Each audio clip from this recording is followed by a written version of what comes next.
from his wash plant breaking down to ending up with a massive $1.4 million gold haul. This is how Parker Schnabel shocked everyone. Let's dive in. It was a busy day at Dominion Creek.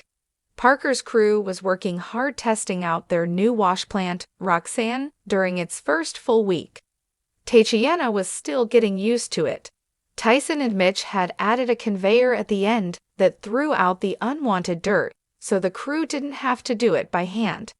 This made things easier, especially for Tatiana. Now she could get pay dirt from farther away. Initially, Tatiana fed the plant 250 yards of pay dirt per hour.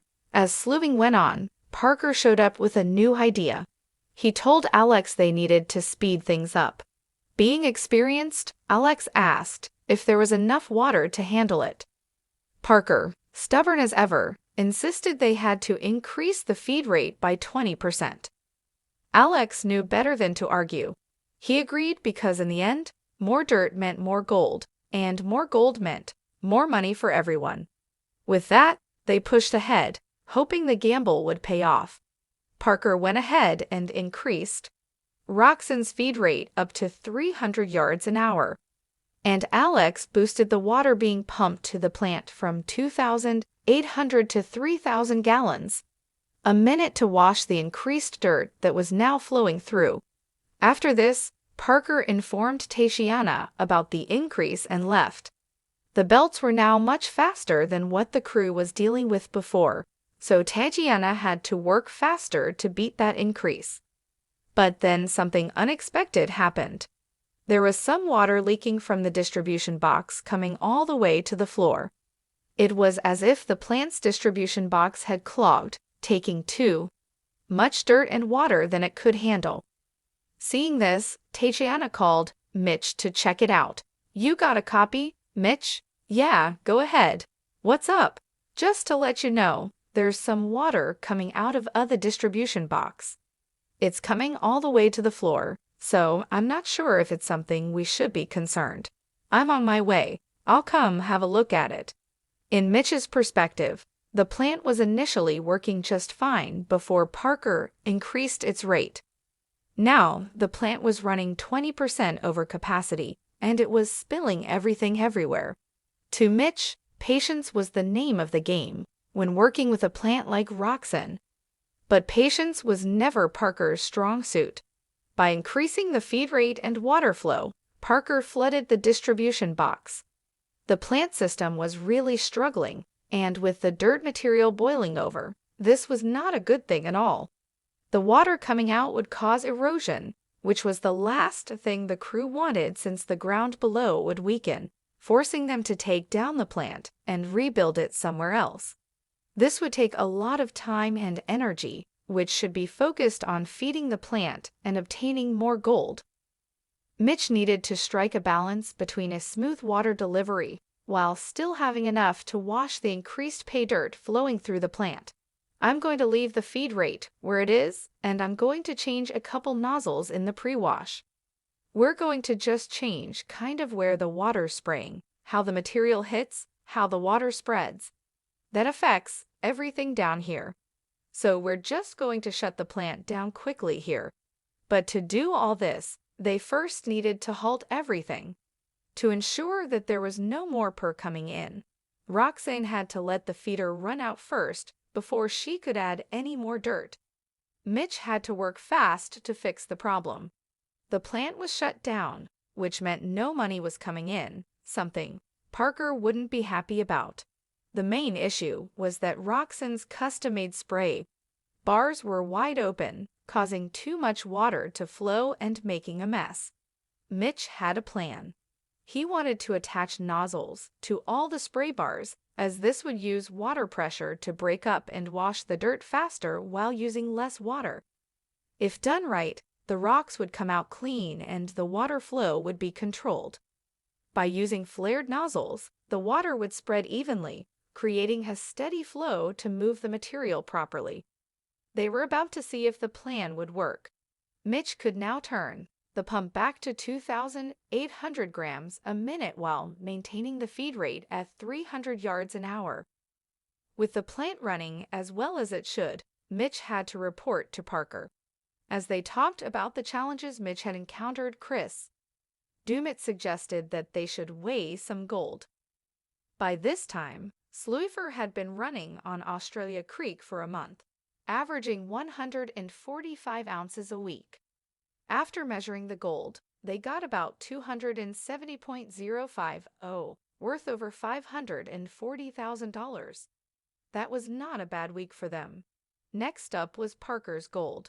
Before swapping in Roxanne, Big Red was Parker's main moneymaker, averaging over 370 ounces a week. Despite the downtime Parker's team had experienced when repairing Roxanne, they still managed to get $453.08. Oh, that was nearly $120,000 in a day. Was the biggest haul of the season, worth over $1.4 million. Everyone was happy. Yet this was not the only time Parker shocked everyone with a crazy amount of gold.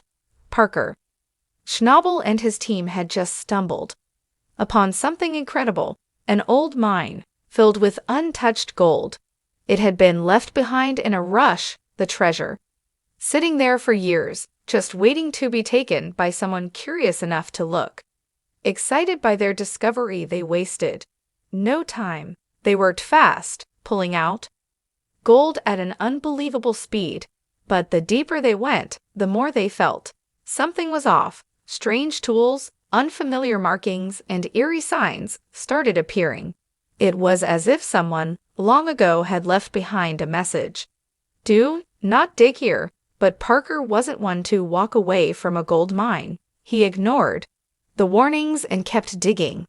The deeper they went, the more unsettling things became. I'm amazed at the pans we had further downstream. We spent millions of dollars dripping to get to ground like that, and they're just scooping it up off the side of the riverbank. Crazy. Then they found it. Something that changed everything. At first glance, the mine seemed like the ultimate jackpot. Thick veins of gold lined the rock walls, shining even in the dim light. There were no signs of old-school mining tools, no mercury contamination, just pure raw gold waiting to be taken. Parker claimed every last bit without hesitation. But gold always comes at a price. What they uncovered wasn't just treasure. It was a mystery wrapped in danger. It reminded Parker a story his grandfather once told him. One day, his grandpa had an unbelievable gold haul, 42 in a single day. But 4 hours later, everything changed. When I was a kid, I remember. One day my grandpa had a 42-ounce day, and they flew for 4 hours. Same conditions as here. As the dust settled, a strange sound rose from the ground. It wasn't just a mine. It was something much more. Parker's team had no Pyrifrost, no million-dollar machines, burning fuel, just them, the mine, and a growing sense of unease. They thought they were just digging for gold. Instead, they had uncovered something that was never meant to be found. Wait, there's more. Unlike other mining operations they had been through, this one was just simple, efficient digging with rewards. In just a few hours, they had pulled over 100 grams of gold. It felt almost like stealing from history itself, and something about it felt off. The more they dug, the more questions arose. Who had left this mine behind? And why had no one ever come back if it was as good as it seemed? Then, just as they reached what should have been the most lucrative part, they found something they weren't prepared for. Evidence that they weren't the first to uncover these riches, and those who came before had left in a hurry. When Parker's team went to clear the site, they realized this wasn't just an abandoned mine. It was a time capsule, frozen in history. The rock formations didn't match modern geological maps. On top of that, the tools they found were too advanced for the time period, and something had been left behind, something more valuable than gold. Parker spent millions trying to strike gold, scooping dirt off the riverbanks like it was easy. But every scoop was either a step toward fortune or a reminder of how quickly things could go wrong. Parker had been in tight spots before, but this mine had a strange energy. It whispered of past miners who had tried and failed. Yet, despite the warnings, Parker's instincts told him to keep going. To him and his team, this felt like the ideal gold mine they had wanted all along. Since they were not sure why anyone could leave such a rich place in a hurry, the best thing they could do was mine the most. As they figured out the rest, however, the ground became more unstable the deeper they dug, and then they realized something had been waiting beneath the surface for centuries. And then they hit bedrock, the final layer, before either striking it rich or walking away empty-handed. And there it was, gold, more than they had expected, more than anyone in the area had found in decades.